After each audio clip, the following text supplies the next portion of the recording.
Karl Marx and Neoliberalism. I began to hear from my elementary school teachers a series of myths that weigh on the left in Mexico, such as that the country was taken away from half of the territory, that the gringos would invade our country, and that the Mexican Revolution and its main figures saved the country. In the Faculty of Psychology, I began to hear from its protagonists another series of myths and legends similar to the perverse maquiladoras gringas installed in Mexico, or the cause of all the evils is Yankee imperialism, etc.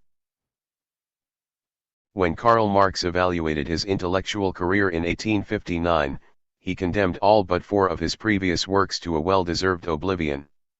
He claimed that in Misery of Philosophy, 1847, he had for the first time expounded the fundamental aspects of his scientific opinions, even though the exposition was controversial. And he implied that the same could be said of the Manifesto of the Communist Party, 1848, of the Discourse on Free Trade of the same year, and of an incomplete series of articles entitled Wage, Labor and Capital, published in 1849. It is said that 3 years before his death, when questioned about the eventual publication of his complete works, he replied dryly, "First they would have to be written." 1. Yet Marx's Discourse on Free Trade has been banished, vetoed and banned by both academic left-wing intellectuals, journalists, and politicians in the world. Free trade has had 3 great waves of popularity in its beginnings in 1600, during the Industrial Revolution, and today. Each phase has been characterized by important discoveries, advances, and creation of great figures and companies. For Karl Marx, free trade increases the productive forces too in such a way that it leaves protectionism or any other form of economic policy far behind. He even represents the most progressive and advanced economic system that has been built to this day. He is even superior to the Soviet model in its modalities of war economy and new economic policy implemented by Lenin, because both were limited to copying what has already been discovered, what has already been done by other countries. Marx goes on to say, "Let us summarize, what, then, is free trade in the present state of society? It is the freedom of capital. When you have made disappear the few national obstacles that still hinder the march of capital, you will have done nothing but grant it full freedom of action. And for those who are defenders of statism or protectionism, forward warns that do not believe, gentlemen, that in criticizing commercial freedom we have the purpose of defending the protectionist system. Moreover, the protectionist system is nothing but a means of establishing in a people the great industry, that is, of making it dependent on the world market, but from the moment it depends on the world market, it is already more or less dependent on free trade. In addition, the protectionist system contributes to the development of free competition within a country. That is why we see that, in the countries where the bourgeoisie is beginning to assert itself as a class, in Germany, for example, it makes great efforts to achieve protective tariffs. For her they are weapons against feudalism and against absolute power. They are for her a means of concentrating her forces and of realizing free trade within her own country. But, in general, the protectionist system is in our days conservative, superfluous, Engels would say, while the free trade system is destructive. It corrodes the old nationalities. In a word, the system of free trade accelerates the social revolution. And only in this revolutionary sense, I vote, gentlemen, in favor of free trade.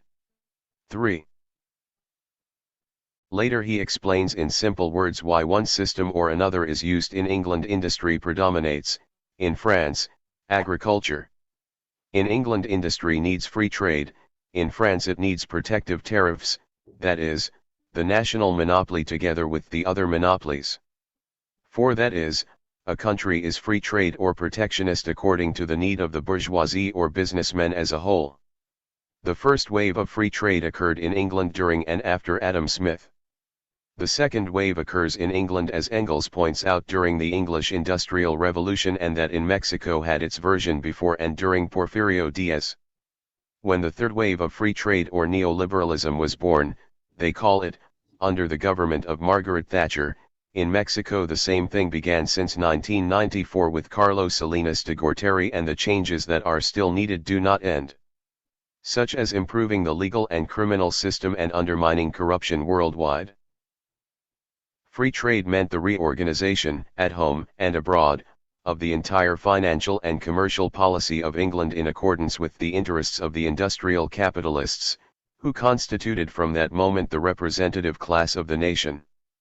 And this class got to work with all energy.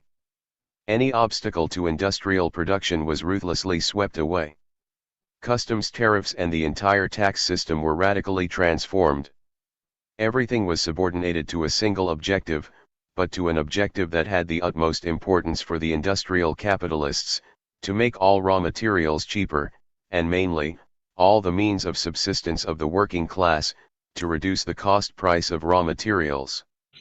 5. Marx repeatedly pointed out that capitalism was a revolutionary system of production and change, and that the industrial bourgeoisie was a revolutionary and progressive social class, and that the development of the bourgeoisie should not be opposed, above all not to oppose or stop the development of big capital in particular, as in general not to curb capitalism as a whole.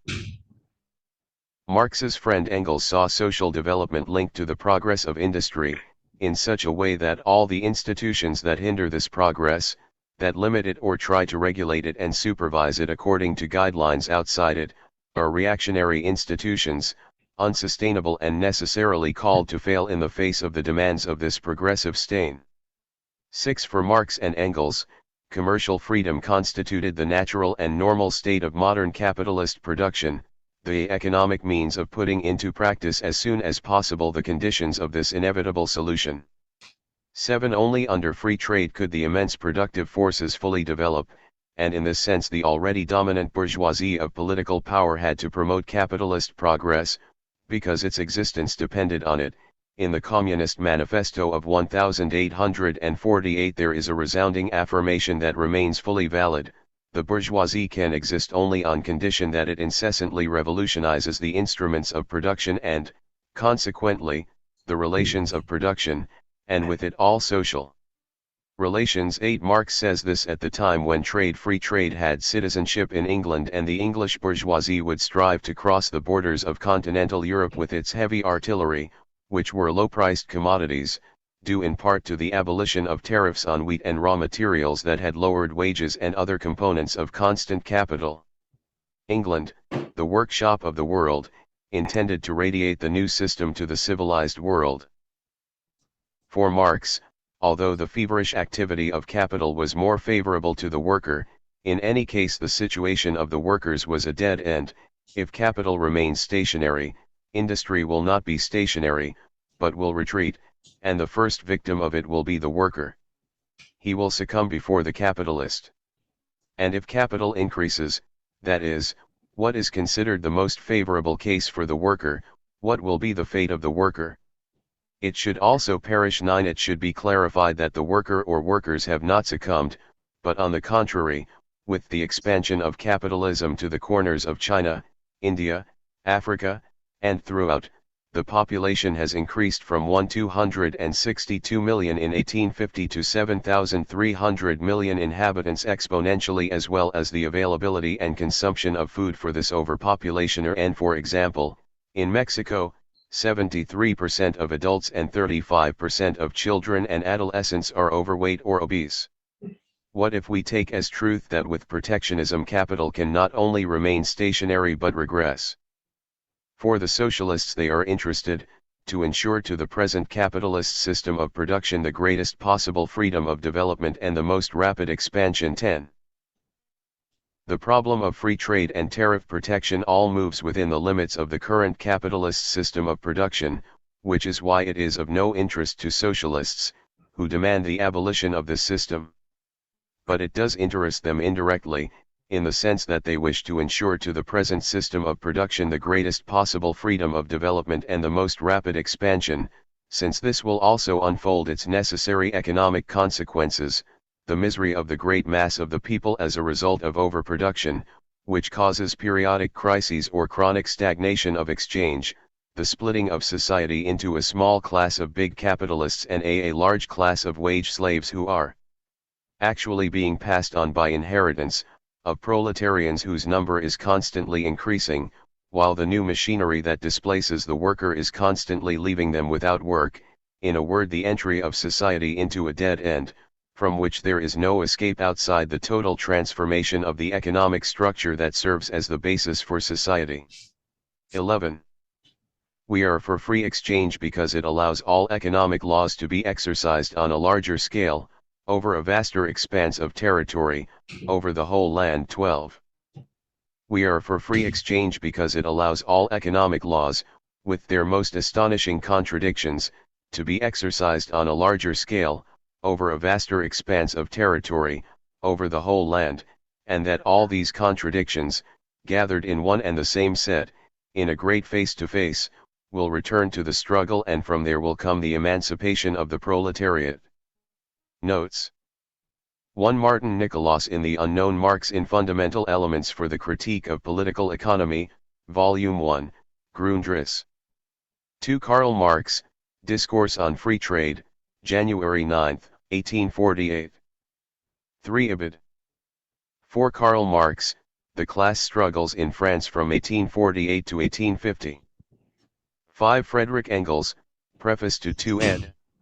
of 1892 of the Situation of the Working Class in England. 6. Friedrich Engels, English